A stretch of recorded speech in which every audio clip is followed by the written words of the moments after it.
मेरा नाम अनिका है। मेरी उम्र 24 साल है। मुझे हमेशा से ही अपने हमउम्र लड़कों के बजाय बड़े उम्र के पुरुषों में गहरी दिलचस्पी रही है। उनकी परिपक्वता, उनकी गहरी आवाज़, उनके अनुभव से भरे शब्द और वह स्थिरता जो उनकी हर एक हरकत में दिखती है, मुझे किसी अनजानी दुनिया में ले जाती है। जब भी मैं उनके आसपास होती हूँ तो एक अलग तरह का सुकून, एक अजीब सा आकर्षण महसूस होता है। मेरी कॉलेज की पढ़ाई पूरी हो चुकी थी और अब मैंने एक अच्छी मार्केटिंग कंपनी में जॉब पा ली थी। लेकिन असली मुश्किल यह थी कि मेरा घर छोटे से कस्बे में था और शहर में रोज़ आना जाना नामुमकिन था। इसलिए मुझे शहर में रहने की एक अच्छी जगह ढूंढनी थी। मैंने कई पीजी देखे, कई किराए के कमरे देखे, लेकिन या तो किराया आसमान छू रहा था या फिर माहौल ठीक नहीं था। फिर एक दिन मुझे एक ऐसा घर मिला जो बजट में बिल्कुल फिट बैठता था। पुराना लेकिन साफ सुथरा, हवादार और सबसे अच्छी बात, लोकेशन ऑफिस के बिल्कुल पास। मुझे बताया गया था कि वहाँ एक अंकल रहते हैं, उनके पास 3-4 कमरे खाली हैं। मैं सीधे उनके घर पहुँची। दरवाज़ा खटखटाया। कुछ सेकंड बाद दरवाज़ा खुला और सामने खड़े थे श्रीमान विक्रम सिंह। 52 साल के, लंबे कद काठी के, सफ़ेद बालों में भी एक अलग ही रौनक, चेहरा साफ, आंखें गहरी और मुस्कान में एक शालीनता। वह ऐसे लग रहे थे जैसे उम्र ने उन्हें सिर्फ और आकर्षक बना दिया हो। मुझे तो पहले से ही ऐसे पुरुष पसंद थे। उनके व्यक्तित्व में वह ठहराव था जो मुझे अपनी ओर खींच रहा था। मैं उन्हें देखती ही रह गई। उन्होंने धीरे से पूछा, बेटी, क्या काम है? उनकी आवाज़ में वह गहराई थी जो मेरे कानों में उतरती हुई सीधे दिल तक पहुंच गई। मैंने थोड़ा संकोच करते हुए कहा, अंकल, मुझे बताया गया था कि आपके पास एक कमरा खाली है। मैं नई नौकरी के सिलसिले में शहर आई हूँ। मुझे रहने की जगह चाहिए। उन्होंने हल्के से मुस्कुराकर कहा, हाँ हाँ, कमरा है, अंदर आओ, देख लो। वे आगे आगे चलने लगे, मैं उनके पीछे। उनकी चाल में एक आत्मविश्वास था, कंधे चौड़े, कमर सीधी। मेरी नज़रें उनके कंधों पर, उनकी सफ़ेद शर्ट की फिटिंग पर, उनके बालों की सफ़ेदी पर टिक गई। घर के अंदर लकड़ी और पुरानी किताबों की हल्की खुशबू थी जो मेरी बेचैनी को और बढ़ा रही थी। उन्होंने मुझे कमरा दिखाया, बड़ा, हवादार, साफ, लेकिन मेरी नज़रें कमरे से ज़्यादा उन्हीं पर थीं। उनकी हर बात, हर इशारा मुझे अपनी ओर खींच रहा था। मैं उनके करीब रहना चाहती थी। किराया उन्होंने जो बताया वो थोड़ा ज़्यादा था, लेकिन मुझे कोई फ़र्क नहीं पड़ रहा था। मैंने कहा, अंकल, मुझे कमरा पसंद है, मैं लेना चाहती हूँ। उन्होंने मुस्कुराते हुए कहा, ठीक है बेटी, कल से आ जाना। मैं मन ही मन खुश हो गई। अगली सुबह मैं अपने सामान के साथ तैयार थी। एक मध्यम सा बैग जिसमें कपड़े, किताबें, लैपटॉप और वह बेचैनी थी जो पिछले 24 घंटे से मेरे अंदर घर कर चुकी थी। मम्मी ने विदा करते हुए कहा, अनिका, शहर में ख्याल रखना, कोई दिक्कत हो तो फ़ोन करना। मैंने हाँ कहा, लेकिन मेरा दिमाग कहीं और था, उस घर में, उस अंकल के पास, जिसने मेरे अंदर एक अजीब सी आग जगा दी थी। शाम ढलते ढलते मैं उनके घर पहुंची। गली शांत थी। दरवाज़ा खटखटाया। कुछ पलों बाद उन्होंने दरवाज़ा खोला। आज वे हल्की सफ़ेद कुर्ता पायजामा में थे। बाल थोड़े गीले लग रहे थे, मानो अभी नहाए हों। आ गईं? उनकी आवाज़ में वही गहराई थी जो मेरी सांसों को तेज़ कर रही थी। मैंने सिर हिलाया। वे मुस्कुराए और बोले, अंदर आओ, सामान रख दो, थक गई होगी। मैं उनके पीछे चल रही थी। उनकी कुर्ते की हल्की खुशबू, उनकी पीठ की चौड़ाई, सब कुछ मुझे अपनी ओर खींच रहा था। कमरे में सामान रखते हुए वे मेरे पास आए और बोले, अगर कुछ चाहिए तो बता देना बेटी।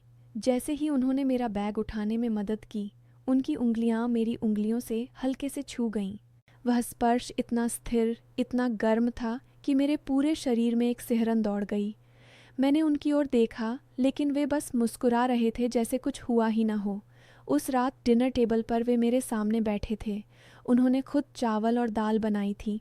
हर बार जब वे मेरी प्लेट में सब्ज़ी डालते, उनकी उंगलियां प्लेट के किनारे से छू जातीं। मैं उनकी हर हरकत को गौर से देख रही थी। उनके हाथों की मजबूती, उनकी आंखों की गहराई, उनकी कुर्ते का कॉलर जो हल्का सा खुला था। एक बार जब उन्होंने पानी का गिलास मेरी तरफ बढ़ाया तो उनकी कलाई मेरी कलाई से रगड़ गई। मैंने नज़रें झुका लीं, लेकिन मेरा चेहरा गर्म हो रहा था। वे हल्के से हंसे और बोले, खाना खाओ अनिका, सोचने के लिए पूरी रात पड़ी है। उनकी इस बात ने मेरे अंदर एक नया तूफान खड़ा कर दिया। अगले कुछ दिन गुजरते गए। सुबह मैं ऑफिस के लिए तैयार होती तो वे कभी कभी बगीचे में पानी डाल रहे होते। एक दिन उन्होंने मुझे बुलाया, अनिका, ज़रा ये पौधे देखो कितने अच्छे लग रहे हैं। मैं पास गई। वे घुटनों के बल बैठे थे। जैसे ही मैंने एक पौधे को छुआ, मेरा हाथ उनके हाथ से टकरा गया। वे हंसे और बोले, तुम्हें बागवानी आती है? मैंने कहा, थोड़ी बहुत। फिर हम दोनों साथ साथ पौधों को पानी देते रहे। उनकी बाहें मेरी बाहों के इतने करीब थीं कि मैं उनकी सांसों की गर्मी महसूस कर रही थी। शाम को जब मैं थकी हुई लौटती तो वे चाय का कप लेकर मेरे कमरे के बाहर खड़े मिलते। पी लो, थकान उतर जाएगी। चाय देते वक्त उनकी उंगलियां मेरी उंगलियों से छू जातीं। मैं चाय पीते हुए उनसे बातें करती, ऑफिस की, उनके पुराने दिनों की। उन्होंने बताया कि उनकी पत्नी को 10 साल हो गए गुजरे। दोनों बेटे विदेश में नौकरी कर रहे हैं, साल में एक बार आते हैं। उनकी बातों में एक गहरी उदासी थी, लेकिन आंखों में वही चमक थी जो मुझे हर बार अपनी ओर खींचती थी। मैंने एक दिन हिम्मत करके पूछा, अंकल, आप इतने बड़े घर में अकेले कैसे रह लेते हैं? उन्होंने गहरी सांस ली और कहा, अकेलापन तो आदत बन जाता है बेटी, लेकिन कभी कभी लगता है कि कुछ खालीपन ऐसे होते हैं जिन्हें सिर्फ किसी की मौजूदगी ही भर सकती है। उनकी इस बात ने मेरे दिल की धड़कन बढ़ा दी। क्या वे मुझसे कुछ कहना चाह रहे थे? एक शाम बारिश हो रही थी। मैं ऑफिस से भीगते हुए आई। दरवाज़ा खुला तो वे तौलियाँ लेकर खड़े थे। जल्दी से नहा लो, नहीं तो बीमार पड़ जाओगी। मैं कमरे में गई, कपड़े बदले, लेकिन जैसे ही मैं बाहर आई, बिजली चली गई। अंधेरा छा गया। वे कैंडल जलाकर मेरे कमरे में आए। डरो मत, मैं हूं ना। कैंडल की रोशनी में उनका चेहरा और भी आकर्षक लग रहा था। हम दोनों सोफे पर बैठ गए। बारिश की आवाज़, कैंडल की लौ और उनके इतने करीब होना, सब कुछ मेरे अंदर एक तूफान पैदा कर रहा था। उन्होंने मेरी ठंडी उंगलियां अपने हाथों में ले लीं और रगड़ने लगे। ठंड लग रही है ना? उनका स्पर्श इतना मजबूत, इतना गर्म था कि मैं कुछ बोल न सकी। बस उनकी आंखों में देखती रही। एक पल के लिए लगा जैसे वे मेरी तरफ झुक रहे हैं, लेकिन फिर उन्होंने हाथ छोड़ दिया और कहा, सो जाओ बेटी, कल ऑफिस है। उस रात मैं सो न सकी। उनके हाथों का वह स्पर्श, उनकी सांसों की गर्मी, उनकी बातें, सब बार बार आंखों के सामने आ रहा था। अगले दिन सुबह वे मुझे ऑफिस ड्रॉप करने के लिए कार निकाल कर खड़े थे। बारिश के बाद सड़कें खराब हैं, चलो मैं छोड़ दूं। कार में उनके बगल में बैठते हुए उनका कंधा मुझसे हल्का सा टकरा रहा था। ट्रैफिक में एक झटके पर मेरा हाथ उनकी जांघ पर आ गिरा। मैंने फ़ौरन हटाया, लेकिन वे बस मुस्कुराए। बाजार में रुके तो उन्होंने कहा, चलो कुछ सामान ले लेते हैं। भीड़ में चलते हुए उनका हाथ मेरे कंधे पर आ गया ताकि मैं न गिरूं। उस पल मैंने सोचा, क्या ये संकेत है या बस उनकी आदत है? फिर एक दिन रात को मैं देर से ऑफिस से लौटी। वे स्टडी रूम में किताबें पढ़ रहे थे। मैंने पूछा, अंकल, क्या पढ़ रहे हैं? उन्होंने मुझे पास बुलाया। किताब दिखाते हुए उनकी उंगली मेरी उंगली पर टिक गई। हम दोनों किताब देखते रहे। अचानक उन्होंने मेरी तरफ देखा और धीरे से कहा, अनिका, तुम्हारी मौजूदगी से इस घर में एक अलग सी रौनक आ गई है। उनकी आंखें मेरी आंखों से मिलीं। एक पल के लिए सब रुक सा गया। मैंने हिम्मत करके कहा, अंकल, आपको कभी लगता है कि आपको किसी की ज़रूरत है?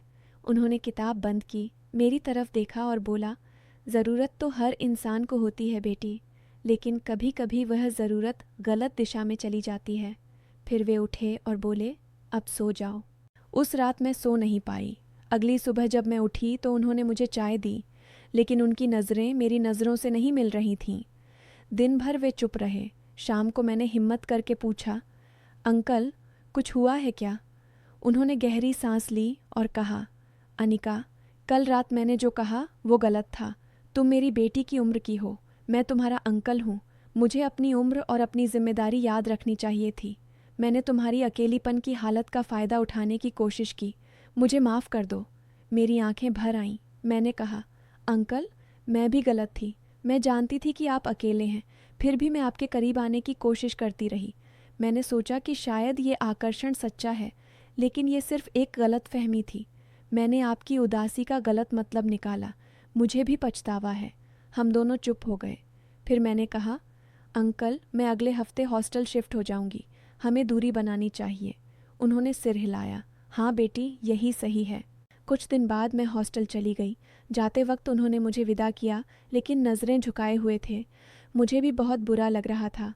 आज जब मैं पीछे मुड़कर देखती हूँ तो समझ आता है कि आकर्षण और सच्चा सम्मान दो अलग चीज़ें हैं। उम्र का अंतर बहुत मायने रखता है। किसी की अकेलीपन का फ़ायदा उठाना, चाहे कितना भी छोटा क्यों ना हो, गलत है। सच्ची खुशी उन रिश्तों में है जो सम्मान पर टिके हों, न कि क्षणिक आकर्षण पर। मैंने सीखा कि खुद को काबू में रखना, दूसरों की कमज़ोरी का फ़ायदा न उठाना, यही सच्ची परिपक्वता है। और अंकल को भी पछतावा था कि उन्होंने अपनी जिम्मेदारी भूलकर एक जवान लड़की की तरफ गलत नज़र से देखा। हम दोनों ने अपनी गलती मानी और उससे सीखा। जीवन में कभी कभी अकेलापन भारी पड़ता है, लेकिन गलत रास्ता चुनने से वह और भी भारी हो जाता है। सही रास्ता चुनना, सम्मान करना, यही असली सबक है।